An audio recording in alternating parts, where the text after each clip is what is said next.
سورۃ ہود آیت نمبر 20. أولئك لم يكونوا معجزين في الأرض وما كان لهم من دون الله من أولياء يضاعف لهم العذاب ما كانوا يستطيعون السمع وما كانوا يبصرون. یہ لوگ کبھی زمین میں عاجز کرنے والے نہیں، اور نہ کبھی ان کے لیے اللہ کے سوا کوئی مددگار ہے. ان کے لیے عذاب دگنا کیا جائے گا. وہ نہ تو سننے کی طاقت رکھتے ہیں اور نہ ہی دیکھا کرتے ہیں. پیچھے ہم پڑھ رہے تھے افطرا بازی یعنی جھوٹ باندھنے والوں کے لیے. اب اسی آیت میں بھی انہی کا ہی ذکر ہے. اللہ تعالیٰ فرماتے ہیں کہ اللہ تعالیٰ کو اپنے جھوٹ باندھنے کی وجہ سے عاجز نہیں کر سکتے. کوئی بندہ جھوٹ کسی کے اوپر کیوں بولتا ہے؟ تاکہ یہ عاجز ہو جائے، تنگ آ جائے، یا میرے حوالے سے کوئی بات کرے یا میرے اوپر کوئی بات کرے. تو اللہ تبارک و تعالیٰ کہہ رہے ہیں کہ یہ مجھے اپنے جھوٹ باندھنے سے عاجز نہیں کر سکتے. حالانکہ جھوٹ کتنا بڑا تھا کہ اللہ تعالیٰ کی بیٹیاں ہیں جبکہ اس کی ہے ہی نہیں. اسی طرح باقی جھوٹ بھی جو ہم نے پڑھے ہیں تو سارے اللہ تبارک و تعالیٰ کہہ رہے ہیں ان کا مقصد کیا ہوتا ہے؟ اللہ کو عاجز کرنا. تو اللہ کہہ رہے ہیں کہ میں ان سے کبھی بھی عاجز نہیں ہو سکتا. ان جھوٹ باندھنے والے کافروں اور مشرکوں کو قیامت کے دن سب سے پہلے دنیا میں ہی یعنی قیامت سے پہلے دنیا میں بھی عذاب دے گا. تب ان کا کوئی یار و مددگار نہیں ہوگا. یعنی دنیا میں دینے سے مراد یہ نہیں ہے کہ فوری عذاب دے گا. دنیا میں دینے سے مراد یہ بھی ہو سکتا ہے موت کے قریب یا کسی بھی لمحے میں جب اللہ تعالیٰ چاہے گا تو انہیں ایسے بنا دے گا کہ ان کی کوئی بھی مدد کرنے والا نہیں ہوگا، بالکل اکیلے کھڑے ہوں گے. اور پھر یہ جو ان کو اس موقع کے اوپر اکیلا پن ہوگا، یہ ان کے اوپر کیا ہوگا؟ ایسا عذاب ہوگا.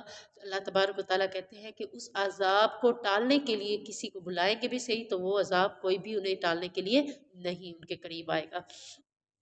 اس کے بعد اللہ تعالیٰ فرماتے ہیں کہ دنیا میں انہیں اس لیے عذاب زیادہ نہیں دیا گیا کہ آخرت میں انہیں دگنا عذاب دیا جائے گا. صرف دنیا میں کیا عذاب دیا جا رہا ہے کہ جب اللہ کی طرف سے کوئی مصیبت آئے گی، مشکل آئے گی، پریشانی آئے گی تو تب ان کا کوئی مددگار نہیں ہوگا.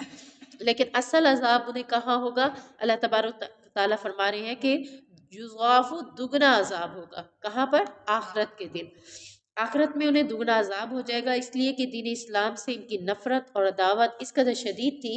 نہ تو حق بات کو سننے کی استطاعت رکھتے تھے، یعنی سننا بھی پسند نہیں کرتے تھے، تاب نہیں رکھتے تھے. یعنی وہ کہ کوئی ان کے سامنے سچ بول بھی لیتا تو یہ جذبات میں آ جاتے یا کسی بھی طرح کے معاملات میں آ جاتے، یہ سننا ہی نہیں چاہتے تھے. اور دوسری بات اللہ تعالیٰ کیا کہتے ہیں کہ اللہ کی آیات میں غور و فکر سے کام لینے کی بجائے یہ دیکھنا بھی گوارا نہیں کرتے تھے. غور و فکر انسان تبھی کرتا ہے نا جب وہ اس کو دیکھے گا. جب وہ ان کو دیکھے گا ہی نہیں تو پھر اس میں غور و فکر بھی وہ نہیں کرے گا. اللہ تعالیٰ نے کان، آنکھ اور دل تو دیے ہیں مگر یہ ان کے کچھ کام نہ آئیں گے، بلکہ حق سننے سے یہ بہرے بنتے رہتے ہیں، حق کی اتباع نہیں کرتے، حق کی پیروی نہیں کرتے، اور ایسے ہو جاتے ہیں جیسے کہ کوئی اندھا ہو جسے کچھ دکھائی بھی نہ دیتا ہو. اگلی آیات میں بھی اسی طرح یہ بات آئے گی، لیکن یہاں اللہ تعالیٰ کیا کہہ رہے ہیں کہ حق کی اتباع کرنے کی بجائے یہ کیا ہو جاتے ہیں؟ ایسے ہیں کہ جیسے انہوں نے حق کو دیکھا ہی نہیں ہے. جیسے کوئی اندھا راہ چلتے ہوئے اسے کچھ نظر نہیں آتا، تو ان لوگوں کو بھی اللہ اور اس کی آیات یا اس کی باتیں نظر ہی نہیں آتی. اولئک الذین خسروا انفسهم وضل عنهم ما كانوا یفترون. یہی لوگ ہیں جنہوں نے اپنے آپ کو خسارے میں ڈالا اور ان سے گم ہو گیا جو کچھ وہ جھوٹ گھڑا کرتے تھے.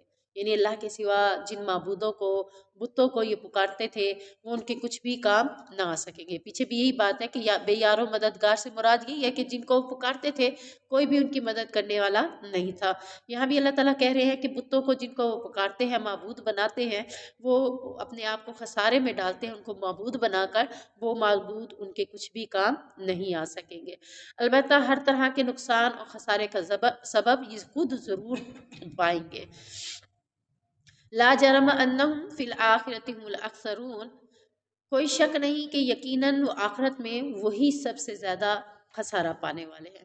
یعنی ان لوگوں کے انجام کے بارے میں اللہ تعالیٰ نے خبر دی ہے کہ آخرت میں سب سے زیادہ نقصان اٹھانے والے بھی یہی لوگ ہوں گے، کیونکہ انہوں نے اپنی بلندیوں کی بجائے اپنے لیے پستیوں کا پسند کیا تھا۔ جنت کی نعمتوں کی بجائے انہوں نے کھولتے ہوئے پانی کو پسند کیا۔ جب ان کے سامنے جنت بھی رکھی گئی، جنت کا نقشہ بھی کھینچا گیا اور جہنم کے بارے میں بھی بتایا گیا، پھر یہ بھی بتایا گیا قرآن میں کہ جنت میں جانے والے لوگ کون سے ہیں اور جہنم میں جانے والے لوگ کون سے ہیں۔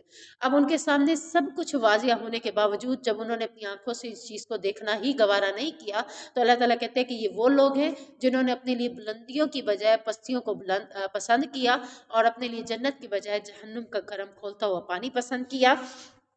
جنت کی خالص شراب کی بجائے جہنم کا نہایت گرم کھولتا ہوا پانی انہیں ملے گا، سیاہ ترین دھواں ہوگا، موٹی موٹی آنکھوں والی خوبصورت حوروں کی بجائے تھوہر کے کھانے کو انہوں نے پسند کیا۔ یعنی جنت کا ذکر ملتا ہے تو اس میں یہی ملتا ہے کہ وہاں پہ حوریں بھی ہوں گی، اور جہنم کا ذکر ملتا ہے تو اس میں کھانے کے حوالے سے کیا آتا ہے کہ وہاں تھوہر کے درخت کے علاوہ کوئی بھی کھانا نہیں ہوگا جو کہ کانٹوں سے بنا ہوا ہے۔ اور اسی طرح جنت کے بلند و بالا محلات کے بجائے جہنم کے گڑھوں کو پسند کیا تو یہی لوگ ہیں جو آخرت میں سب سے زیادہ نقصان پانے والے ہیں۔ اس کے برعکس اللہ تعالیٰ نے یہاں پر یہ بدبختوں کا ذکر تھا، اب سعادت مند لوگوں کا ذکر کرتے ہوئے اگلی آیت میں بتایا ان الذین آمنوا وعملوا الصالحات، بے شک وہ لوگ جو ایمان لائے اور عمل صالحہ کیے۔ خالی ایمان بھی قابل قبول نہیں ہے، ایمان کے ساتھ عمل صالحہ جب تک نہ ہو تب تک جنت میں جانے کی خوشخبری نہیں ملی۔ ایمان کے ساتھ عمل صالحہ نہیں ہے تو البتہ یہ ضرور ہو سکتا ہے کہ جہنم کے عذاب بھگتنے کے بعد آخر کار وہ جنت میں لے جایا جائے گا، لیکن جنت میں جانے کے بعد اس کو پکارا کس انداز میں جائے گا کہ یہ پہلے جہنم میں تھا، جہنمین میں سے تھا، یعنی جہنمی تھا یہ پہلے، یعنی اس طرح کے الفاظ اس کے بارے میں بولے جائیں گے۔ یہ کس وجہ سے کہ اس نے ایمان کو تو قبول کیا تھا لیکن عمل صالحہ کرنے کی کوشش نہیں کی تھی۔ تو لیکن یہاں سعادت مند لوگ کون سے ہوتے ہیں؟ جن کو اللہ تعالیٰ ایمان کے ساتھ ساتھ عمل صالحہ کی بھی توفیق دے دیتا ہے۔ ان کے بارے میں اللہ تعالیٰ کیا کہتے ہیں وَأَخْبَتُوا إِلَىٰ رَبِّهِمْ، وہ اپنے رب کی طرف عاجزی کی، انہوں نے اللہ کی طرف جھکے، اللہ کی باتوں کو مانا، اپنی خواہشات کو رد کیا۔ اولئک اصحاب الجنہ، یہی لوگ ہیں جو جنت میں رہنے والے، جنت میں جائیں گے، ہم فیہا خالدون، اور اس میں ہمیشہ ہمیشہ کے لیے رہیں گے۔ یعنی اپنے رب کی طرف عاجزی کی سے مراد کیا ہے؟ عملاً بھی، قولاً بھی، فعلاً بھی، یعنی تینوں میں انہوں نے دکھایا کہ ہم اللہ کے ہی بندے ہیں۔ بات انہوں نے کی لا الہ الا اللہ کہ اللہ کے سوا کوئی معبود نہیں، تو انہوں نے عمل کر کے بھی دکھایا، یعنی ان کے فعل نے اس بات کو واضح کر دیا کہ واقعتاً وہ اللہ کے سوا کسی اور کو پکارنے والے نہیں ہیں۔ اسی طرح دوسرے کئی ایسے عبادات یا معاملات ہیں جن میں انہوں نے قولاً اور فعلاً دونوں طریقے سے عمل صالحہ بجاتے رہے، نیکیوں کو اختیار کرتے رہے اور برائیوں سے اجتناب کرتے رہے، تو یہی لوگ ہیں جن کے اس اعمال کی وجہ سے اللہ تعالیٰ انہیں کیا کرے گا؟ جنتوں کا وارث بنا دے گا۔ دنیا کی زمینوں کے ہم جتنے بھی وارث ہو جائیں آخرکار ہم نے یہی چھوڑ کر ہی جانا، ساتھ کوئی نہیں لے کے گیا، ٹھیک ہے نا؟ چاہے خرید لیں، اپنے نام لکھوا لیں، پھر بھی وہ اپنے ساتھ کوئی بھی لے کر نہیں جاتا۔ دنیا میں کیا کہا جاتا ہے کہ یہ اس زمین کا وارث ہے، اس مکان کا وارث ہے، لیکن اس کے بعد وہ زمین اور وہ ٹھکانہ جب موت آتی ہے تو وہ اس کے پاس نہیں رہتا، ایون کہ یہاں تک کہ کوئی اپنے گھروں میں دفنانا بھی پسند نہیں کرتا۔ تو وہ زمین جو اس کے نام تھی وہ وارث اس کا بن کر اس کو کوئی فائدہ نہیں دے گا۔ لیکن ایک اور چیز اللہ تعالیٰ کیا کہہ رہے ہیں؟ اولئک اصحاب الجنہ، عمل صالحہ کرنے والے کے لیے اللہ نے جنت کا اس کو وارث بنا دیا، اب وہ جنت اس سے کبھی بھی نہیں لی جائے گی، وہ ہمیشہ ہم فیہا خالدون، ہمیشہ اسی میں رہے گا، اس سے وہ جگہ وہ ٹھکانہ نہیں لیا جائے گا، اور نہ ہی وہاں پہ اسے موت آئے گی، نہ بڑھاپا آئے گا، نوجوانی کی عمر میں ہوں گے۔ آپ صلی اللہ علیہ وسلم نے جب یہ باتیں بتائی کہ وہاں کوئی بوڑھا نہیں ہوگا تو ایک بوڑھی عورت نے اللہ کے نبی صلی اللہ علیہ وسلم سے کہا اللہ کے نبی تو کیا میں وہاں نہیں ہوں گی؟ اللہ کے نبی نے کہا بوڑھیا نہیں ہوگی۔ تو وہ 3 بار سوال کیا لیکن اسے سمجھ نہ آئی، تو اللہ کے نبی صلی اللہ علیہ وسلم نے فرمایا جس عمر کے بھی انسان اس دنیا سے فوت ہو کر جائیں گے وہ سب ایک ہی بلوغت والی جو عمر ہوتی ہے 15 سے 18 20 والی، اسی میں سب کو بنا دیا جائے گا، سب کو اسی میں ڈھال دیا جائے گا۔ یعنی بچوں کو بھی، بچے تو ویسے بڑے ہو جائیں گے کیونکہ بچے جو ہوتے ہیں نا وہاں پہ پرورش پا رہے ہیں جنت میں، جب چھوٹے بچے فوت ہو جاتے ہیں نا تو جنت میں وہ پرورش پاتے ہیں۔ تو وہاں جو بڑے بڑھاپے والے ہوں گے، نوجوان ہوں گے، وہ آٹومیٹکلی وہاں پر سبھی ایک ہی جیسی عمر کے ہوں گے، نہ وہاں کسی قسم کی بیماری آئے گی، نہ ہی وہاں نیند ہوگی۔ کوئی سونا چاہے تو اپنی مرضی سے سو لے، لیکن ایسا ہی ہوگا اس کے لیے سونا کہ جیسے 4 بہن بھائی ہیں تو ایک اگر 3 اگر سونا چاہتے ہیں، ایک نہیں سوتا، تو تینوں کو نیند کیوں نہیں آ رہی؟ کہ اگر یہ جاگ رہا ہے، ہو سکتا ہے کہ کوئی نعمتوں سے یہ فائدہ نہ اٹھا لے، میں بھی اس وقت تک جاگوں گا جب تک یہ جاگ رہا ہے۔ بہن بھائی ایک دوسرے کو پہچانیں گے؟ ہاں جی بالکل پہچان لیں گے، ماں باپ بھی پہچان لیں گے، سب کچھ، یہاں تک کہ حشر کے میدان سے جب اٹھیں گے تب بھی پہچان لیں گے، ہے نا؟ اس وقت آتا ہے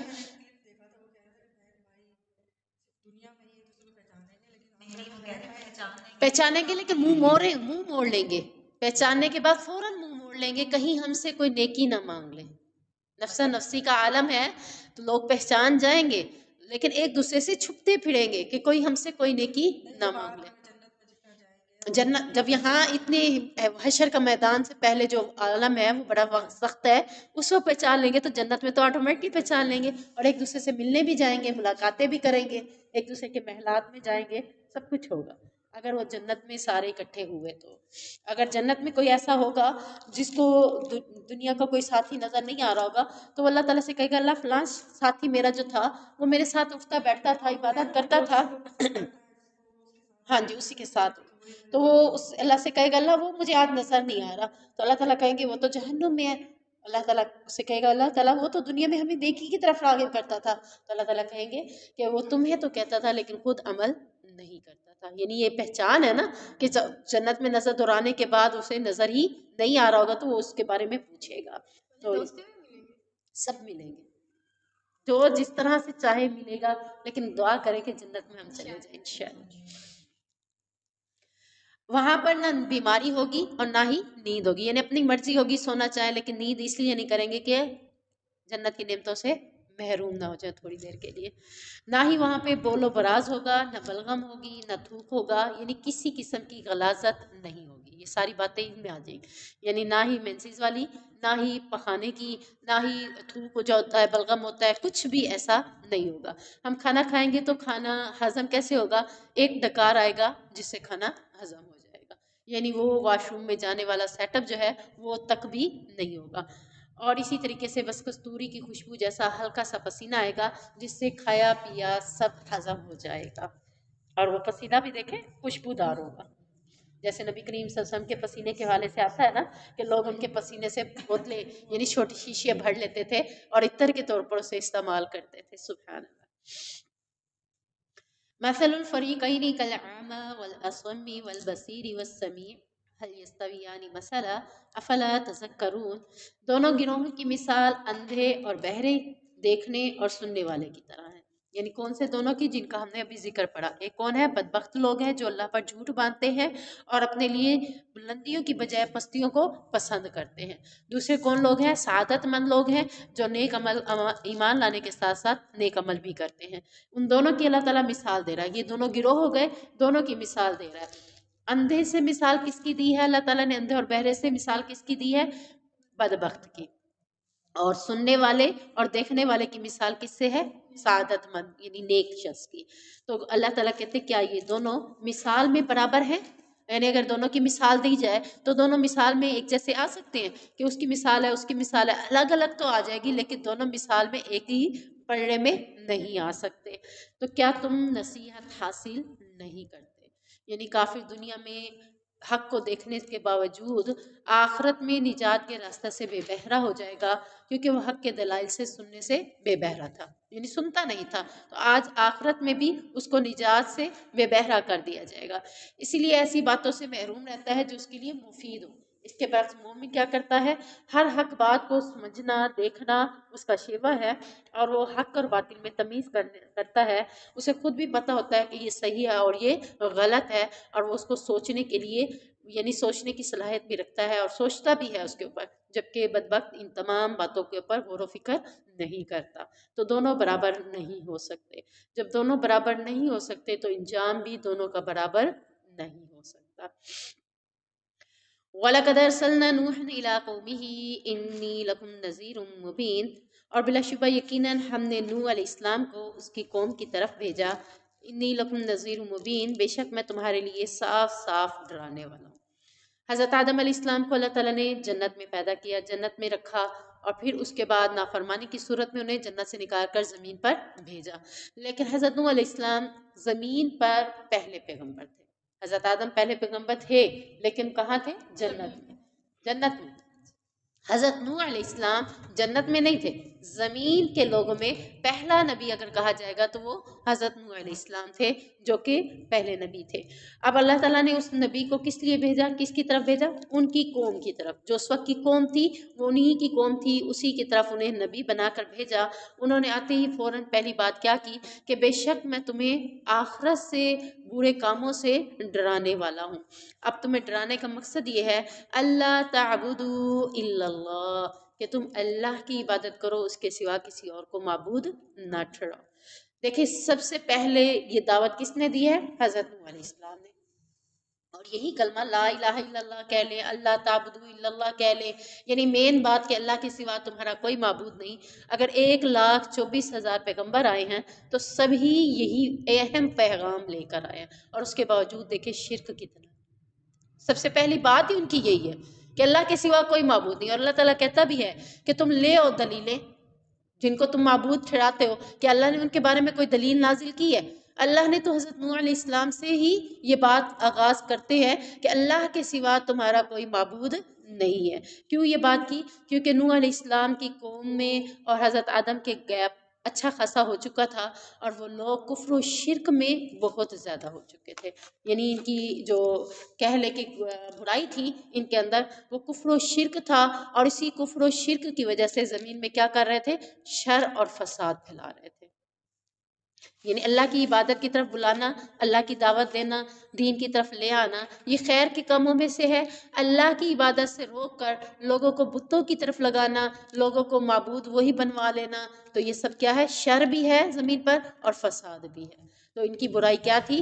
شر و فساد پھیلا رہے تھے، کفر و شرک بھی کر رہے تھے۔ تو اللہ تبارک و تعالیٰ نے نبی کو بھیج کر یہی کہا اللہ تعبدوا الا اللہ، کہ تم اللہ کے سوا کسی کی عبادت نہ کرو۔ انی اخاف علیکم عذاب یوم علیم، اگر تم نے میری یہ بات نہ مانی، اللہ کو چھوڑ کر دوسروں کو معبود ٹھہراتے رہے، تو بے شک میں تم پر ایک دردناک عذاب سے تمہیں ڈراتا ہوں۔ یعنی شرک کی وجہ سے تمہیں عذاب سے ڈرا رہا ہوں۔ شرک سے باز آ جاؤ گے تو پھر اس عذاب سے بچ جاؤ گے، اگر شرک سے باز نہ آئے تو دردناک عذاب سے اللہ تبارک و تعالیٰ تمہیں ڈرا رہا ہے۔ فقال الملأ الذين كفروا من قومه ما نراك إلا بشرا مثلنا وما نراك اتبعك إلا الذين هم أراذلنا بادي الرأي، تو اس کی قوم میں سے ان سرداروں نے کہا جنہوں نے کفر کیا تھا، یعنی جو نوح علیہ السلام پر ایمان نہیں لائے تھے، انہوں نے کیا کہا؟ ہم تجھے نہیں دیکھتے مگر اپنے جیسا ایک بشر، یعنی اگر تو نبی ہے تو ہم سے مختلف ہوتا، یا تیرے پر ہوتے، یا تو بشر نہ ہوتا، یا کوئی اور مخلوق ہوتا، تو ہم تجھے نبی مان لیتے۔ تو سب سے پہلا اعتراض انہوں نے یہی کیا، پہلا شبہ ہی یہی کیا کہ ہم تجھے نہیں دیکھتے کہ ان لوگوں کے سوا کسی نے تیری پیروی کی ہو جو ہمارے میں سے سب سے زیادہ رذیل ہیں۔ یہ دوسرا شبہ تھا، یعنی شکوک و شبہات کیا پیش کر رہے ہیں کہ ہم تمہیں نبی نہیں مانتے۔ شبہ کیا ہے ہمارا؟ پہلا شبہ یہی ہے کہ تم ایک بشر ہو، ہمارے جیسا انسان ہو۔ دوسرا شبہ کیا کر رہے ہیں کہ تمہاری پیروی تو ذلیل اور رسوا کن لوگ، یعنی نچلے طبقے کے لوگ، غریب لوگ تمہاری پیروی کر رہے ہیں، اونچی سطح کے لوگ تو تمہاری طرف آ ہی نہیں رہے۔ وَمَا نَرَى لَكُمْ عَلَيْنَا مِن فَضْلٍ بَلْ نَظُنُّكُمْ كَاذِبِينَ، اور ہم تمہارے لیے اپنے آپ پر کوئی برتری نہیں دیکھتے بلکہ ہم تمہیں جھوٹے گمان کرتے ہیں۔ یعنی تم میں کوئی ایسی چیز ہے ہی نہیں جس میں ہم تمہیں فوقیت دیں اور تجھے نبی مان لیں، جو کچھ تمہارے اندر ہے وہی کچھ ہمارے اندر ہے، تو ہم اس چیز کو سمجھتے ہی نہیں ہے کہ تمہیں کوئی بڑا بنا لیا جائے۔ یعنی ہمارے ہاں یہی ہوتا ہے نا، بڑا بنانے کے لیے اس میں کیا دیکھا جاتا ہے؟ کچھ خوبیاں دیکھی جاتی ہے۔ اب اللہ تبارک و تعالیٰ کہتا ہے کہ میں جو عہدے دیتا ہوں اس میں وہ خوبیاں نہیں دیکھتا جو دنیا والے دیکھتے ہیں۔ میں کیا ان سے خوبی دیکھتا ہوں کہ اس کے اندر علم، اس کے اندر اطاعت کتنی ہے۔ اب حضرت نوح علیہ السلام نے تو آ کر اللہ کی دعوت دی کہ اللہ کے سوا کوئی معبود نہیں، تو خود بھی تو اس بات کے اوپر عمل کرتے ہوں گے نا، خود بھی تو ان کا اطاعت والا جذبہ ہوگا، ان کے اندر کوئی ایسی چیز اللہ نے دیکھی تو ان کو نبی بنایا، ایسے تو اللہ نے انہیں نبی نہیں بنا دیا، لیکن جو لوگ اس بات کو سمجھتے نہیں تھے وہ یہ کہتے تھے ہمارے جیسے انسان ہو، ہمارے جیسے ہی دکھتے ہو، تم میں کوئی خوبی تو ہے ہی نہیں. جیسے طالوت اور جالوت کا معاملہ تھا تو اس وقت بھی ایسے ہی معاملہ ہوا تھا، انہوں نے کہا ہم تم میں کوئی خوبی تو دیکھ ہی نہیں رہے، تو ہم اسے بادشاہ کیسے بنا لیں، ہم اس سے بادشاہ ہم اس سے زیادہ زور آور ہے. تو اللہ تعالیٰ نے کیا کہا تھا، میں کیا دیکھتا ہوں، ایمانی قوت. تو یہاں بھی انہوں نے یہی بات کی. تو نوح علیہ السلام نے اپنی قوم کو جو دعوت دی تھی وہ اللہ کے سوا کسی اور کی عبادت نہ کرنا، اور یہ کس بیس پر دی تھی، صرف شرک کی بیس پر، کیونکہ وہ قوم کفر و شرک میں اور شر و فساد میں بہت زیادہ آگے بڑھی ہوئی تھی. تو اللہ تعالیٰ نے انہیں یہ بھی کہا کہ اگر یہ لوگ تمہاری دعوت پر ایمان نہیں لائیں گے تو دردناک عذاب ان کا منتظر ہوگا. یعنی نبی کی بات پر ایمان نہ لانا در حقیقت اپنے آپ کو دردناک عذاب کے لیے تیار کرنا ہے، وہ چاہے یہی بات ہو چاہے دوسری بات ہو. جب اللہ نے اپنے نبی کے ذریعے وہ بات ہم تک پہنچا دی تو اب اس کی اطاعت کرنا ہماری ذمہ داری ہو جاتی ہے. تو نوح کی قوم کے سرداروں نے ان کی دعوت کو رد کر دیا اور ان کے نبی کے ہونے میں بھی کتنے شبہات کیے، 3 شبہات.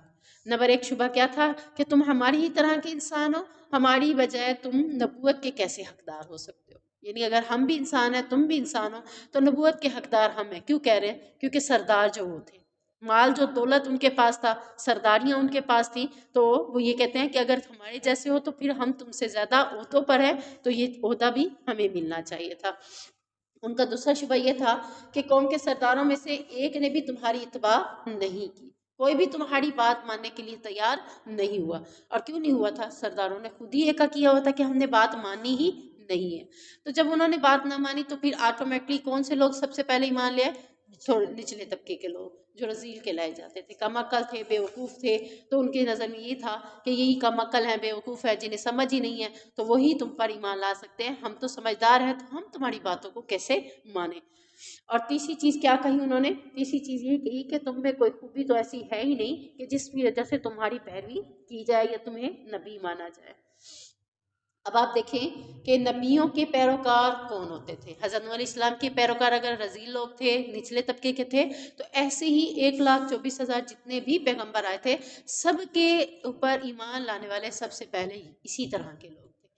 ہاں جی غریب. اس کی دلیل ملتی ہے کہ سیدنا عبداللہ بن عباس بیان کرتے ہیں کہ شاروم ہرقل نے جب ابو سفیان سے پوچھا تھا کہ شریف لوگوں نے اس کے رسول کی پیروی کی ہے یا ضعیف و ناتواں لوگوں نے کی ہے.